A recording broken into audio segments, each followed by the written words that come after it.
ನೋಡಿ, ಇವತ್ತಿನ ನಡೆದಿರ್ತಕ್ಕಂಥ ಶಿಫ್ಟ್ 1 ಪರೀಕ್ಷೆಯ ಪ್ರಶ್ನೋತ್ತರಗಳನ್ನು ಶಾರ್ಟಾಗಿ ನೋಡಿಕೊಳ್ಳೋಣ. ಯಾಕಂದರೆ ಬಹಳಷ್ಟು ವಿವರಣೆ ಮಾಡ್ಕೊಳ್ತಾ ಹೋದ್ರೆ ಟೈಮ್ ಸಾಲುವುದಿಲ್ಲ. ಶಾರ್ಟಾಗಿ ಸ್ವೀಟಾಗಿ ಏನು ಮಾಡಬೇಕು ಅಂದ್ರೆ ಈ ಪ್ರಶ್ನೋತ್ತರಗಳು ಬಿಡೋಣ. ಹಾಗಾದರೆ ಪ್ರಶ್ನೆ ನಂಬರ್ 1, RBIನ ಗವರ್ನರ್ ಯಾರು? ನೋಡಿರಿ, RBIನ ಗವರ್ನರ್ ಯಾರಪ್ಪ ಅಂದ್ರೆ ರೀ ಸಂಜಯ್ ಮಲ್ಹೋತ್ರಾ. ಸಂಜಯ್ ಮಲ್ಹೋತ್ರಾ ಅವರವರು RBIನ ಗವರ್ನರ್ ಆಗಿದ್ದಾರೆ. ಹಾಗಾದರೆ ಈ RBIನ ಪ್ರಸ್ತುತ ಗವರ್ನರ್ ಯಾರಪ್ಪ ಅಂದ್ರೆ ಈ ಸಂಜಯ್ ಮಲ್ಹೋತ್ರಾ ಅವರು. ಹಾಗಾದರೆ ಇವರು 26ನೇ ಗವರ್ನರ್ ಆಗಿದ್ದಾರೆ. ಎಷ್ಟನೇ ಗವರ್ನರ್ ಆಗಿದ್ದಾರೆ ಅಂದರೆ 26ನೇ ಗವರ್ನರ್ ಆಗಿದ್ದಾರೆ. 25ನೇ ಗವರ್ನರ್ ಯಾರಿದ್ರಪ್ಪ ಅಂದ್ರೆ ರೀ ಶಕ್ತಿಕಾಂತ್ ದಾಸ್ರವರಿದ್ದರು. ಶಕ್ತಿಕಾಂತ್ ದಾಸ್ರವರಿದ್ದರು. ನೋಡಿರಿ, ಇನ್ನೊಂದು ವಿಶೇಷತೆ ಏನಪ್ಪ ಅಂದ್ರೆ ರೀ, ಈ ವಿಷಯದ ಬಗ್ಗೆ ನಾವು ನಮ್ಮ ಈ ಸಂಸ್ಥೆಯಲ್ಲಿ ಆಫ್ಲೈನ್ ಕ್ಲಾಸ್ ಮತ್ತು ಆನ್ಲೈನ್ ಕ್ಲಾಸ್ ಮಾಡಿದೆವು. ಅದರಲ್ಲಿ ಇದರ ಬಗ್ಗೆ ಎಲ್ಲ ಡಿಸ್ಕಸ್ ಮಾಡಿದೆವು ನಾವು. ಈ ಕ್ಲಾಸನ್ನು ಯಾರು ಕೇಳಿದ್ರಲ್ಲ ಅವರು ಈ ಪ್ರಶ್ನೆಗೆ ಈಸಿಯಾಗಿ ಉತ್ತರವನ್ನು ಮಾಡಬಹುದು ರೀ, ಹೌದಲ್ಲ ರೀ? ಹಾಗಾದರೆ 25ನೇ ಗವರ್ನರ್ ಯಾರಿದ್ರಪ್ಪ ಅಂದ್ರೆ ರೀ ಶಕ್ತಿಕಾಂತ್ ದಾಸ್ರವರು ಇದ್ದರು.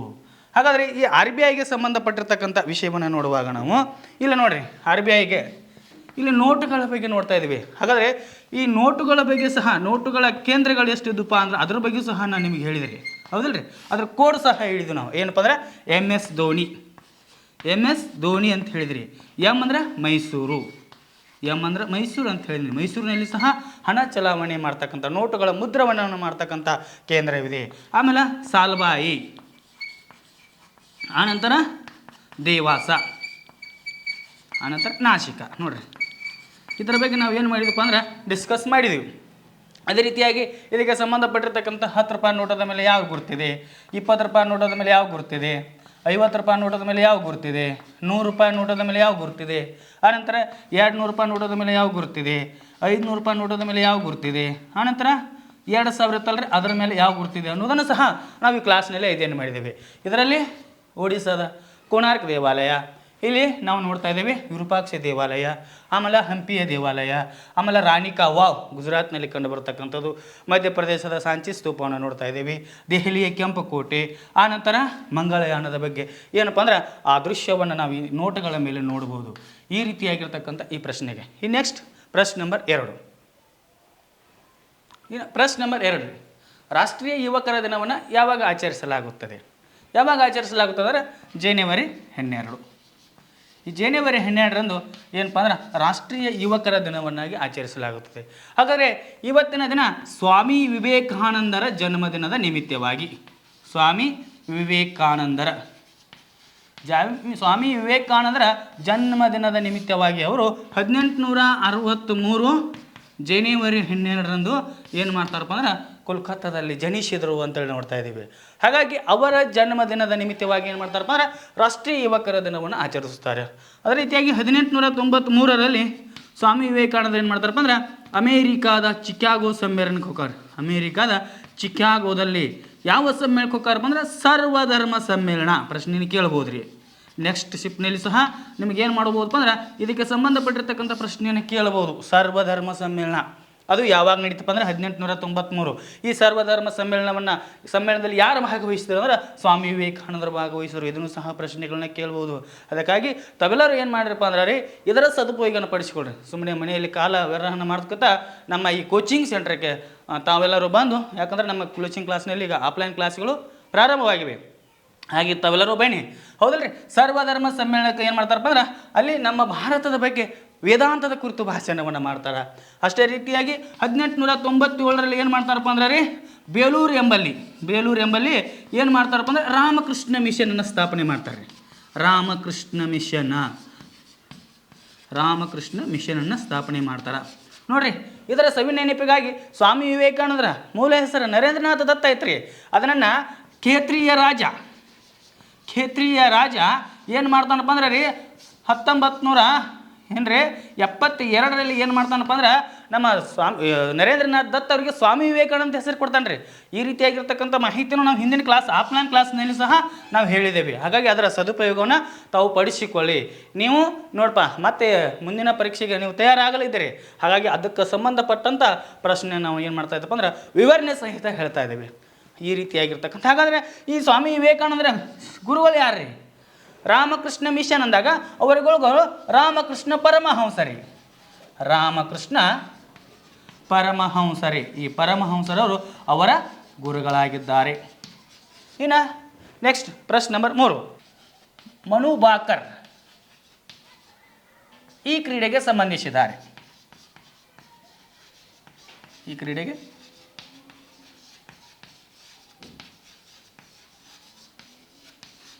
ಸರಿ, ಇದನ್ನು ಬರೆದ್ಮೇಲೆ ಆಮೇಲೆ ಇದು ಮಾಡ್ರಿ. ಪ್ರಶ್ನೆ ನಂಬರ್ 3. ಮನು ಭಾಕರ್ ಈ ಕ್ರೀಡೆಗೆ ಸಂಬಂಧಿಸಿದ್ದಾರೆ. ಯಾವ ಕ್ರೀಡೆಗೆ ಅಂದ್ರೆ ಶೂಟಿಂಗ್ ಕ್ರೀಡೆಗೆ ಸಂಬಂಧಿಸಿದ್ದಾರೆ. ಇವರು ಯಾವ ರಾಜ್ಯದವರೇ? ಹರಿಯಾಣ ರಾಜ್ಯದವರು. ಹರಿಯಾಣ ರಾಜ್ಯದವರು. ಹಾಗಾದರೆ 2024ರಲ್ಲಿ ನಡೆದಿರ್ತಕ್ಕಂಥ ಪ್ಯಾರಿಸ್ ಒಲಿಂಪಿಕ್ನಲ್ಲಿ ಕಂಚಿನ ಪದಕವನ್ನು ಪಡೆದಿರ್ತಕ್ಕಂಥವ್ರು. ನಾವು ಏನಪ್ಪ ಅಂದ್ರೆ ಈ ಪ್ರಶ್ನೆಯ ಉತ್ತರಗಳನ್ನು ಮಾತ್ರ ಹೇಳಲಾಗುತ್ತದೆ. ಇನ್ನು ನೆಕ್ಸ್ಟ್ ಪ್ರಶ್ನೆ ನಂಬರ್ 4. UPSCಯ ನೂತನ ಅಧ್ಯಕ್ಷರು ಯಾರು? ಹಾಗಾದರೆ UPSC ಅಧ್ಯಕ್ಷರು ಯಾರಪ್ಪ ಅಂದ್ರೆ ನೂತನ doctor Ajay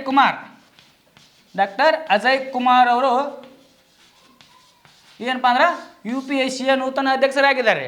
union public service commission ಅಂತಕ್ಕಂಥ ಇದರ ಒಂದು ನೂತನ ಅಧ್ಯಕ್ಷರು ಯಾರಪ್ಪ ಅಂದ್ರೆ ಡಾಕ್ಟರ್ ಅಜಯ್ ಕುಮಾರ್. ಹಾಗಾದ್ರೆ ಈ UPSCಯ ಮೊದಲ ಅಧ್ಯಕ್ಷರು ಯಾರಾಗಿದ್ದಾರಪ್ಪ ಅಂದ್ರೆ ರಾಸ್ ಬಾರ್ಕರ್ ಅವರಾಗಿದ್ದರು. ನೋಡ್ರಿ, ರಾಸ್ ಬಾರ್ಕರ್ ಅವ್ರು ಏನಾಗಿದ್ರಪ್ಪ ಅಂದ್ರೆ ಇದರ ಒಂದು ಮೊದಲ ಒಂದು ನೂತನ ಅಧ್ಯಕ್ಷರಾಗಿದ್ದರು. ಇನ್ನು ಪ್ರಶ್ನೆ ನಂಬರ್ 5. ಇನ್ನು ಪ್ರಶ್ನೆ ನಂಬರ್ 5 ಏನು ಹೇಳ್ತಪ್ಪ ಅಂದ್ರೆ ದಂಡಿ ಸತ್ಯಾಗ್ರಹ ಆರಂಭವಾದದ್ದು ಯಾವಾಗ? ನೋಡ್ರಿ, 1930 ಮಾರ್ಚ್ 12ರಂದು ಏನಾಗ್ತದಪ್ಪ ಅಂದ್ರೆ ಈ ಒಂದು ದಂಡಿ ಸತ್ಯಾಗ್ರಹ ನಡೆದಿದೆ. ಹಾಗಾಗಿ ಇದರ ಬಗ್ಗೆ ಸಹ ನಾನು ಏನು ಮಾಡಿದ್ದೇನಪ್ಪ ಅಂದ್ರೆ ಆಫ್ಲೈನ್ ಕ್ಲಾಸ್ನಲ್ಲಿ ನಿಮಗೆ ಸಹ ವಿಸ್ತಾರವಾಗಿ ಹೇಳಿದ್ದೇನೆ. ಹಾಗಾದ್ರೆ ಈ ದಂಡಿ ಸತ್ಯಾಗ್ರಹ ಎಲ್ಲಿಂದ ಪ್ರಾರಂಭ ಆಯ್ತಪ್ಪ ಅಂದ್ರೆ ಗುಜರಾತಿನ ಸಬರಮತಿ ಆಶ್ರಮದಿಂದ ದಂಡಿಯವರೆಗೆ ಏನಾಗತ್ತಪ್ಪ ಅಂದ್ರೆ ಈ ಸತ್ಯಾಗ್ರಹ ನಡೀತದೆ 1930 ಮಾರ್ಚ್ 12ರಂದು. ಹೌದಲ್ರಿ? ಇದರಲ್ಲಿ ಭಾಗವಹಿಸಿರ್ತಕ್ಕಂಥ ಹಿರಿಯ ವ್ಯಕ್ತಿ ಯಾರಪ್ಪ ಅಂದ್ರೆ ಅವರೇ ಮಹಾತ್ಮ ಗಾಂಧೀಜಿ.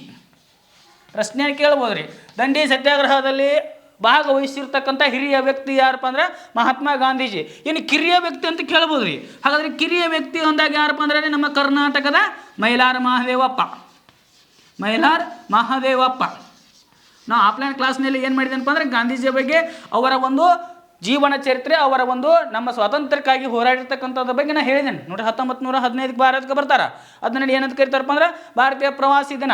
1916ರಲ್ಲಿ ಏನು ಮಾಡ್ತಾರಪ್ಪ ಅಂದ್ರೆ ಸಬರಮತಿ ಆಶ್ರಮವನ್ನು ಸ್ಥಾಪನೆ ಮಾಡ್ತಾರೆ. 1917ರಲ್ಲಿ ಖೇಡಾ ಸತ್ಯಾಗ್ರಹ. 1918ರಲ್ಲಿ ಖೇಡಾ ಸತ್ಯಾಗ್ರಹದಲ್ಲಿ ಬಹಳ ಪ್ರಸಿದ್ಧ ಬಂದಿರತಕ್ಕಂಥ ವ್ಯಕ್ತಿ ಡಾಕ್ಟರ್ ಬಾಬು ರಾಜೇಂದ್ರ ಪ್ರಸಾದ್. ಚಂಪಾರಣ್ಯ ಸತ್ಯಾಗ್ರಹ 1918. 1919 ನೋಡುವಾಗ ಚಂಪಾರಣ್ಯ ಸತ್ಯಾಗ್ರಹ, ಇದು ಜಲಿಯನ್ ವಾಲಾಬಾಗ್ ಸತ್ಯಾಗ್ರಹ ನೋಡ್ತಾ ಇದ್ದೀವಿ. ಆನಂತರ 1920 ಏನು ಮಾಡ್ತಾರಪ್ಪ ಅಂದ್ರೆ ಅವರು ಇಲ್ಲಿ ನಾವು ನೋಡುವಾಗ 1920 ಅಸಹಕಾರ ಚಳವಳಿ 1920. 1922 ನೋಡ್ರಿ ಆ ಅಸಹಕಾರ ಚಳವಳಿಯನ್ನು ಹಿಂದೆ ತೆಗೆದುಕೊಂಡ್ರು. ಆನಂತರ 1924 ಗಾಂಧೀಜಿಯವರು ಬೆಳಗಾವಿ ಕಾಂಗ್ರೆಸ್ ಅಧಿವೇಶನದಲ್ಲಿ ಭಾಗವಹಿಸಿರ್ತಕ್ಕಂಥದ್ದು ಮೊಟ್ಟ ಮೊದಲ ಬಾರಿಗೆ. 1924 1930 ನಾವು ಹೇಳಿದ್ವಿ ದಂಡಿ ಸತ್ಯಾಗ್ರಹ. ಹೌದಲ್ರಿ? 1942ರಲ್ಲಿ ಭಾರತ ಬಿಟ್ಟು ತೊಳಗೆ ಕ್ವಿಟ್ ಇಂಡಿಯಾ ಚಳವಳಿ, ಅದು ಗಾಂಧೀಜಿ ಅವರಿಗೆ ಸಂಬಂಧಪಟ್ಟದಾಗಿದೆ. ಇದರ ಬಗ್ಗೆ ನಾವು ಆಫ್ಲೈನ್ ಕ್ಲಾಸ್ನಲ್ಲಿ ಹೇಳಿದ್ದೇವೆ. ಹೌದಲ್ರಿ? ಆ ಒಂದು ವಿಷಯನೇ ಏನಪ್ಪ ಅಂದ್ರೆ ಆ ವಿಷಯಕ್ಕೆ ಯಾರು ನೀವು ಆ ಕ್ಲಾಸನ್ನು ಕೇಳಿದ್ರಲ್ಲ ಆ ಪ್ರಶ್ನೆಗೆ ನೀವು ಏನು ಮಾಡ್ಬೋದ್ರಿ? ಉತ್ತರವನ್ನು ನೀಡ್ಬೋದ್ರಿ. ಪ್ರಶ್ನೆ ನಂಬರ್ 6 ನೋಡ್ರಿ, ಮತದಾನದ ವಯಸ್ಸು 21ರಿಂದ 18ಕ್ಕೆ ಇಳಿಕೆ ಮಾಡಿದ ತಿದ್ದುಪಡಿ ಯಾವುದು? ಇದ್ರ ಬಗ್ಗೆ ಸಹ ನಾವು ಡಿಸ್ಕಸ್ ಮಾಡಿದ್ದೇವೆ. 61ನೇ ತಿದ್ದುಪಡಿ. 61ನೇ ತಿದ್ದುಪಡಿ ಏನು ಮಾಡಿದಪ್ಪ ಅಂದ್ರೆ ಇದು 21ರಿಂದ 18ಕ್ಕೆ ಇಳಿಕೆ ಮಾಡಿರ್ತಕ್ಕಂಥ ತಿದ್ದುಪಡಿ ಆಗಿದೆ. ಹೌದಲ್ರಿ? 1989ರಲ್ಲಿ ಇದನ್ನು ಏನು ಮಾಡ್ತಾರಪ್ಪ ಅಂದ್ರೆ 21 ವಯಸ್ಸಿದ್ದನ್ನು 18ಕ್ಕೆ ಮಾಡ್ತಾರೆ. ಹೌದಲ್ರಿ? ಹಾಗಾದರೆ ಇದನ್ನು ನೋಡುವಾಗ ಚುನಾವಣೆಗೆ ಸಂಬಂಧಪಟ್ಟಿರ್ತಕ್ಕಂಥದ್ದು ಎಷ್ಟನೇದಪ್ಪ ಅಂದ್ರೆ 15ನೇ ಭಾಗ 326ನೇ ವಿಧಿ ಅಂತ ಹೇಳ್ತಾ ಇದ್ದೀವಿ ನಾವು. ಹೌದಲ್ರಿ? ನಾವು ಇದ್ರ ಬಗ್ಗೆ ಎಲ್ಲ ನಾವು ಡಿಸ್ಕಸ್ ಮಾಡಿದ್ವಿ ಆಫ್ಲೈನ್ ಕ್ಲಾಸ್ನಲ್ಲಿ. ಹಾಗಾದರೆ ಪ್ರಸ್ತುತ ಚುನಾವಣಾ ಮುಖ್ಯಸ್ಥರು ಯಾರದ ಅಂದಾಗ ನಾವು ಹಿಂದಿನ ಕ್ಲಾಸ್ನಲ್ಲಿ ಸಹ ಇದ್ರ ಬಗ್ಗೆ ಹೇಳಿದ್ದೇನೆ ರೀ. ಹಾಗಾದ್ರೆ ಚುನಾವಣಾ ಮುಖ್ಯಸ್ಥರು ಯಾರದಾರಪ್ಪ? ಆನಂತರ ನೋಡ್ರಿ, ಚುನಾವಣಾ ಮುಖ್ಯಸ್ಥರು ಯಾರದಾರ? ಜ್ಞಾನೇಶ್ ಕುಮಾರ್ ಅವ್ರು ಏನಾಗಿದಾರಪ್ಪ ಅಂದ್ರೆ ಮುಖ್ಯ ಚುನಾವಣಾ ಆಯುಕ್ತರದಾರ್ರಿ. ಆಮೇಲೆ ಇದರ ಮುಖ್ಯ ಚುನಾವಣಾ ಆಯುಕ್ತ ಮೊದಲನೇ ಚುನಾವಣಾ ಆಯುಕ್ತರು ಯಾರಪ್ಪ ಅಂತ ಕೇಳಿದಾಗ ರಾಜೀವ್ ಕುಮಾರ್ ಅವ್ರು ಇದ್ರಿ. ಮೊದಲ ಚುನಾವಣಾ ಆಯುಕ್ತರು ಪ್ರಸ್ತುತ ಜ್ಞಾನೇಶ್ ಕುಮಾರ್ ಅವ್ರದಾರ್ರಿ. ನೋಡ್ರಿ, ಈ ಚುನಾವಣೆಯಲ್ಲಿ ನಾವು ಏನು ನೋಡ್ತಾ ಇದ್ದಪ್ಪ ಅಂದ್ರೆ ಒಬ್ಬರು ಮುಖ್ಯ ಚುನಾವಣಾ ಆಯುಕ್ತರನ್ನ ಮತ್ತು ಇನ್ನೊಬ್ಬರು ಇತರೆ ಚುನಾವಣಾ ಆಯುಕ್ತರನ್ನು ನೋಡ್ತಾ ಇದ್ದೀವಿ. ಹಾಗಾದ್ರೆ ಪ್ರಸ್ತುತ ಜ್ಞಾನೇಶ್ ಕುಮಾರ್ ಅವರು ನೂತನ ಚುನಾವಣಾ ಆಯುಕ್ತರಾದರೆ ಇನ್ನಿಬ್ಬರದಾರಲ್ಲ, ಒಬ್ಬರು ಸುಖಬೀರ್ ಸಿಂಗ, ಇನ್ನೊಬ್ರು ಯಾರಪ್ಪ ಅಂದ್ರೆ ರೀ ವಿವೇಕ್ ಜೋಸ್ರವ್ರು ಏನದಾರಪ್ಪ ಅಂದ್ರೆ ರೀ ಈ ಒಂದು ಚುನಾವಣಾ ಆಯುಕ್ತ, ಇಬ್ಬರು ಇತರೆ ಆಯುಕ್ತರು ಅಂತಾರಲ್ಲ ಅವರದಾರೆ. ಹೌದಲ್ರಿ? ಈ ರೀತಿಯಾಗಿರ್ತಕ್ಕಂಥ ವಿವರಣೆಯನ್ನು ಸಹ ನಾವು ಏನು ಮಾಡಿದಪ್ಪ ಅಂದ್ರೆ ಆಫ್ಲೈನ್ ಕ್ಲಾಸ್ನಲ್ಲಿ ನೋಡಿದ್ದೇವೆ. ಹಾಗಾದರೆ ಇದಕ್ಕೆ ಸರಿಯಾಗಿರ್ತಕ್ಕಂಥ ಉತ್ತರ ಯಾವಪ್ಪ ಅಂದ್ರೆ ಮತದಾನದ ವಯಸ್ಸು 21ರಿಂದ 18ಕ್ಕೆ ಇಳಿಕೆ ಮಾಡಿರ್ತಕ್ಕಂಥ ತಿದ್ದುಪಡಿ ಯಾವಪ್ಪ ಅಂದ್ರೆ 61ನೇ ತಿದ್ದುಪಡಿ ಅಂತೇಳಿ ಹೇಳ್ತಾ ಇದ್ದೇವೆ. ನೋಡ್ರಿ, ಪ್ರಶ್ನೆ ನಂಬರ್ 7 ಹೀಗಿದೆ. ಪ್ರಸಿದ್ಧ ತಬಲಾ ವಾದಕರು ಯಾರು? ನೋಡ್ರಿ, ಪ್ರಸಿದ್ಧ ತಬಲಾ ವಾದಕರು ಇದನ್ನು ಸಹ ನಾವು ಆಫ್ಲೈನ್ ಕ್ಲಾಸ್ನಲ್ಲಿ ನಿಮಗೆ ಏನು ಮಾಡಿದಪ್ಪ ಅಂದ್ರೆ ಇದರ ಬಗ್ಗೆ ಬಹಳಷ್ಟು ವಿವರಣೆ ನೀಡಿದ್ದೇವೆ. ಯಾರಪ್ಪ ಅಂದ್ರೆ ಜಾಕಿರ್ ಹುಸೇನ್. ಹೌದಲ್ರಿ? ಈ ಜಾಕಿರ್ ಹುಸೇನ್ ಅವರು ತಬಲಾ ವಾದಕರಾಗಿದ್ದಾರೆ. ಇದಕ್ಕೆ ಸಂಬಂಧಪಟ್ಟಾಗ ಏನು ಮಾಡಿದಾರಪ್ಪ ಅಂದ್ರೆ 2 ಬಾರಿ ಗ್ರಾಮಿ ಪ್ರಶಸ್ತಿಯನ್ನು ಪಡೆದಾರೆ. ಅವರು ಗ್ರಾಮಿ ಪ್ರಶಸ್ತಿಯನ್ನು ಗ್ರಾಮಿ ಪ್ರಶಸ್ತಿಯನ್ನು ಯಾರು ಪಡೆದಾರಪ್ಪ ಅಂದ್ರೆ ನಮ್ಮ ಜಾಕಿರ್ ಹುಸೇನ್ ರವರು ಪಡೆದಾರೆ. ಅದೇ ರೀತಿಯಾಗಿ 2023ರಲ್ಲಿ ಏನು ಮಾಡಿದಾರಪ್ಪ ಅಂದ್ರೆ ರೀ ಪದ್ಮಭೂಷಣ ಪ್ರಶಸ್ತಿಯನ್ನು ಪಡೆದಾರೆ.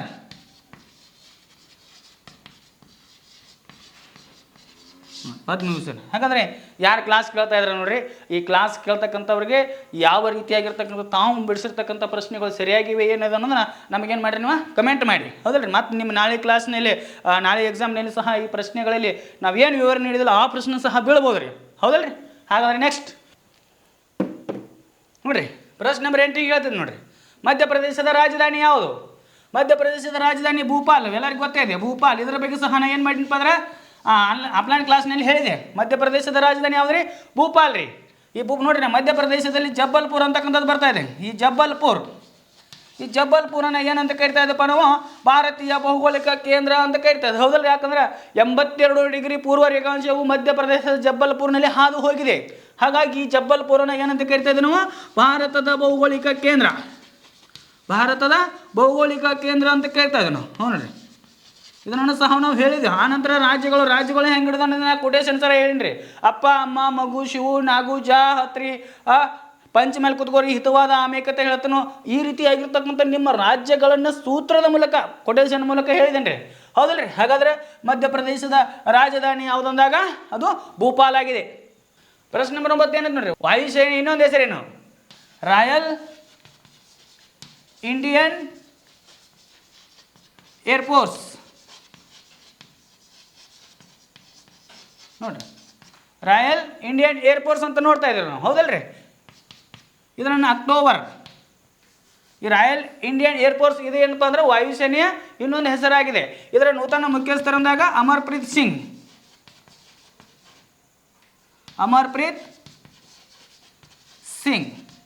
ಇದು ಯಾವಾಗ ಸ್ಥಾಪನೆ ಆಯಿತಪ್ಪ ಅಂದ್ರೆ 1932ರಲ್ಲಿ ಸ್ಥಾಪನೆ ಆಯಿತು. ವಾಯುಸೇನೆ, ಭೂಸೇನೆ, ಆಮೇಲೆ ನೌಕಾಸೇನೆ ಅಂತ ನೋಡ್ತಾ ಇದ್ದೀವಿ. ಹೌದಲ್ರಿ?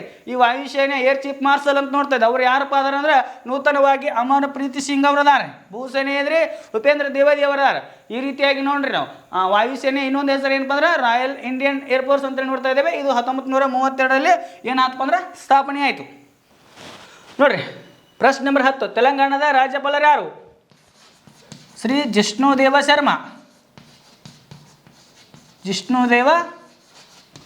ಶರ್ಮಾರವರು ತೆಲಂಗಾಣದ ನೂತನ ರಾಜ್ಯಪಾಲರಾಗಿದ್ದಾರೆ. ಪ್ರಶ್ನೆ ಕೇಳ್ಬೋದ್ರಿ, ನಮ್ಮ ಕರ್ನಾಟಕದ ರಾಜ್ಯಪಾಲರು ಯಾರು? ತಾವರ್ಚಂದ್ರ ಗೆಹ್ಲೋಟ್ ಅಂತ ಕೇಳ್ಬೋದ್ರಿ. ಹಾಗಾದರೆ 155ನೇ ವಿಧಿ ಏನು ಮಾಡ್ತೈತಪ್ಪ ಅಂದ್ರೆ ನಮ್ಮ ರಾಜ್ಯಪಾಲರ ಬಗ್ಗೆ ಮಾಹಿತಿಯನ್ನು ನೀಡ್ತಕ್ಕಂಥ ವಿಧಿಯಾಗಿದೆ. ಹಾಗಾದರೆ ತೆಲಂಗಾಣದ ರಾಜ್ಯಪಾಲರು ಯಾರು? ಶ್ರೀ ಜಿಷ್ಣುದೇವ್ ಶರ್ಮಾರವರಾಗಿದ್ದಾರೆ.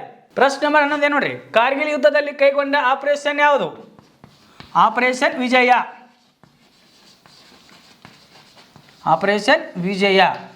ಹಾಗಾದರೆ ಇದು 1999ರಲ್ಲಿ ನಡೆಯಿತು ಕಾರ್ಗಿಲ್ ಯುದ್ಧ ಅಂತಕ್ಕಂಥದ್ದು. ಹಾಗಾದರೆ ಇದರ ನೇತೃತ್ವವನ್ನು ವಹಿಸಿದವರು ವಿಕ್ರಮ್ ಬಾತ್ರಾ ಅವರು ವಹಿಸಿದ್ದಾರೆ. ಹೌದಲ್ರಿ? ಇವರನ್ನು ಏನಂತ ಕರಿತಾರಪ್ಪ ಅಂದ್ರೆ ಕಾರ್ಗಿಲ್ ಹೀರೋ ಅಂತ ಕರೀತಾರೆ. ಹಾಗಾದರೆ ಇವರಿಗೆ 1999ರಲ್ಲಿ ಏನು ಮಾಡಿತಪ್ಪ ಅಂದ್ರೆ ಪರಮವೀರ ಚಕ್ರ ಅಂತಕ್ಕಂಥ ಪ್ರಶಸ್ತಿ ಬಂತ್ರಿ. ಯಾಕಪ್ಪ ಅಂದ್ರೆ ಅವರು ಈ ಕಾರ್ಗಿಲ್ ಯುದ್ಧದಲ್ಲಿ ನೇತೃತ್ವವನ್ನು ವಹಿಸಿದ್ರು. ಹಾಗಾದ್ರೆ ಇದರಲ್ಲಿ ಆ ಸಮಯದಲ್ಲಿ ಇದ್ದಿರ್ತಕ್ಕಂಥ ಪ್ರಧಾನಮಂತ್ರಿ ಯಾರು? ಅಟಲ್ ಬಿಹಾರಿ ವಾಜಪೇಯಿ. ಪ್ರಶ್ನೆ ಕೇಳ್ಬೋದ್ರಿ, ಅಟಲ್ ಬಿಹಾರಿ ವಾಜಪೇಯಿ ಅವರು.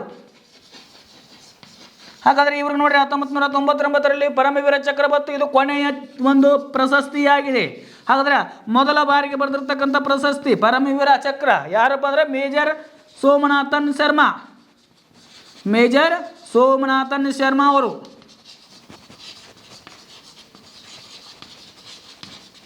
ನೋಡ್ರಿ, ಹಾಗಾದರೆ ಈ ರೀತಿಯಾಗಿ ಈ ಪ್ರಶ್ನೆ ಇದೆ. ಇನ್ನು ಪ್ರಶ್ನೆ ನಂಬರ್ 12. ಪ್ರಶ್ನೆ ನಂಬರ್ 12 ನೋಡ್ರಿ, ಮಧ್ಯಪ್ರದೇಶದ ರಾಜಧಾನಿ ಯಾವುದು? ಬಹಳ ಈಸಿಯಾಗಿರ್ತಕ್ಕಂಥ ಪ್ರಶ್ನೆ.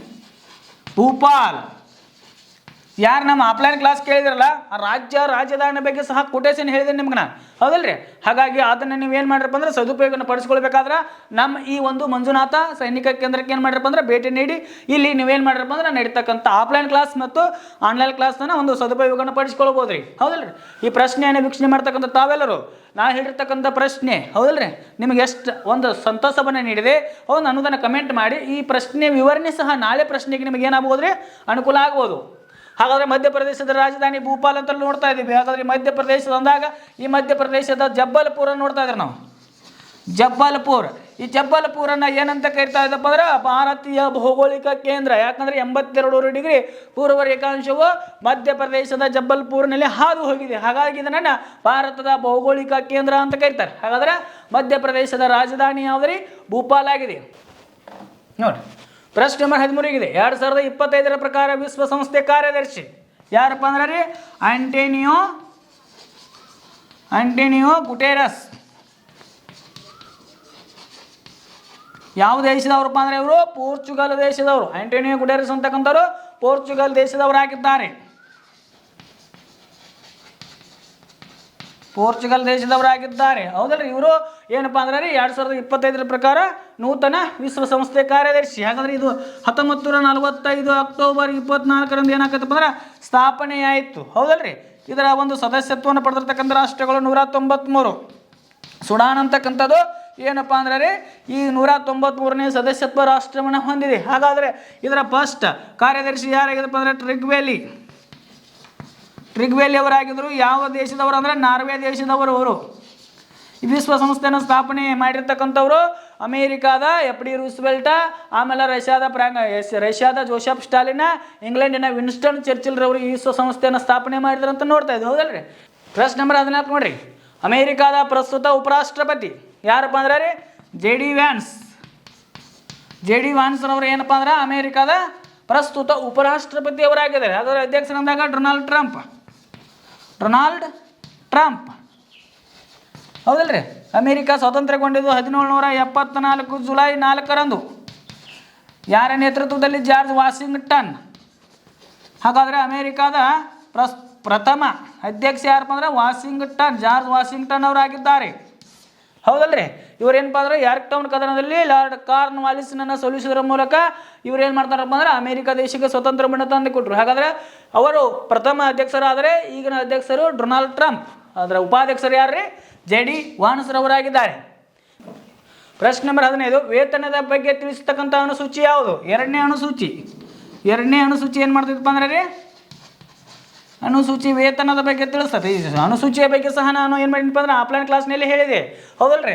7ನೇ ಅನುಸೂಚಿ ಏನಪ್ಪ ಅಂದ್ರೆ ಕೇಂದ್ರ ಮತ್ತು ರಾಜ್ಯ ಸರ್ಕಾರದ